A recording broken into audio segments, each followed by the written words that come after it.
কাঁচা কাঁঠালের কাটলেট, কাঁচা কাঁঠালের কাবাব, তারপর আছে চিজ বল, কাঁচা কাঁঠালের চিজ বল। উপরের কোটিংটা হচ্ছে কাঁঠালের, ভিতরে চিজ। বর্তমান প্রজন্ম কাঁঠাল খাচ্ছে না, তাদেরকে কিভাবে খাওয়ানো যায়, এই যে আমার ফিউশন করা আমার হচ্ছে কাঁঠালের চিজ বল, ভিতরে চিজ দেওয়া, পাশাপাশি কাটলেট। আমি ওই যে চিন্তা করছি যে কাঁঠালের যদি পুষ্টিগুণ বলেন, যে চিকেনের যে কাঁঠালের পুষ্টিগুণ বেশি, 100 গ্রাম কাঁঠালে 206 গ্রাম হচ্ছে প্রোটিন পাওয়া যায়। কাঁঠাল বাংলাদেশে প্রতি বছর টাকার মূল্যে যদি বলি প্রায় 5 কোটি টাকার কাঁঠাল বাংলাদেশে নষ্ট হয়, যেটা ম্যানেজমেন্ট এবং ইয়ার অভাবে। কিন্তু আমি যখন কাজ শুরু করছি, আমি চিন্তা করছি যে কাঁঠাল আমাদের জাতীয় ফল, এটা আমরা 15 থেকে 20 টাকা দিয়ে কাঁঠাল কিনতে পারি। এক সময়টা আমি অনেক ফেসবুকে ট্রলের শিকার হয়েছি, কাঁঠাল নিয়ে কোনো পোস্ট দিলে সবাই নিচে কমেন্ট করতো, তুমি আর কি খাওয়াবা, কাঁঠালের সিঙ্গারা, কাঁঠালের সমুচা। আমি প্রমাণ করে দিছি কাঁঠালের সিঙ্গারা সমুচা মানুষ খায় এবং কাঁঠাল পুষ্টিকর খাবার, এবং কাঁঠাল সত্য তৈরি হয়। সে কাঁঠালের বাগান কিনি প্রতি বছর। এবার আমার শ্রীপুরে নগর হাওলাতে বাগান কেনা আছে, তাছাড়া ভালুকাতে। আমি তো কাঁঠাল উদ্যোক্তা, আমি কাঁঠাল নিয়ে কাজ করতেছি অনেক বছর ধরে। আমার কাঁঠালের অনেকগুলো আইটেম আছে, প্রায় 18টার মতো।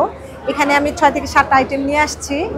আমার ইউনিক আইটেমগুলাই এখানে নিয়ে আসা। আমি কাঁঠাল নিয়ে কাজ শুরু করছি অনেক দিন। আমাকে সহযোগিতা করতেছে কৃষি বিপণন অধিদপ্তর, আর আমি মূলত বাংলাদেশ এগ্রিকালচার রিসার্চ ইনস্টিটিউটের প্রযুক্তি সহযোগিতায় কাজ করি। আমার যত আইটেম আছে সবই বাংলাদেশ এগ্রিকালচার রিসার্চ ইনস্টিটিউটের পোস্ট হারভেস্ট ডিপার্টমেন্টের টেকনোলজি ফলো করে তৈরি করা। আমার আচারের কথা যদি বলি, আমি আচারে ওনাদের টেকনোলজি ফলো করি, এবং আমি সব আচার মেপে বানাই। মানে রেসিপিটা যখন তৈরি করি, যেমন কাঁঠাল মেপে, যে মশলাগুলো লাগে সবই আমি মেপে ব্যবহার করি, এবং আমার আচার অন্য সব আচার থেকে আলাদা।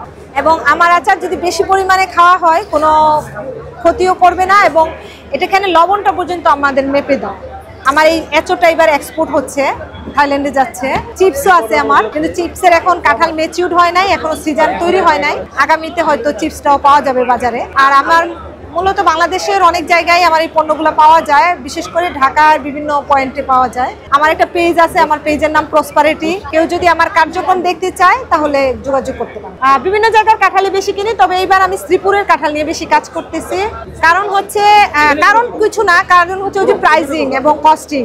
শ্রীপুর আমার বাসার খুব কাছাকাছি এবং ওয়ার্কার আছে আমার, এই জন্য আমি শ্রীপুরের কাঁঠাল তৈরি করি। আর কথায় আছে না যে মিষ্টি স্বাদে ভরপুর কাঁঠালের জেলা শ্রীপুর। হ্যাঁ, আমি নারী উদ্যোক্তা, আমি ট্রেনার, আমি এসএমই ফাউন্ডেশনের ট্রেনিং করাই প্রতি মাসেই।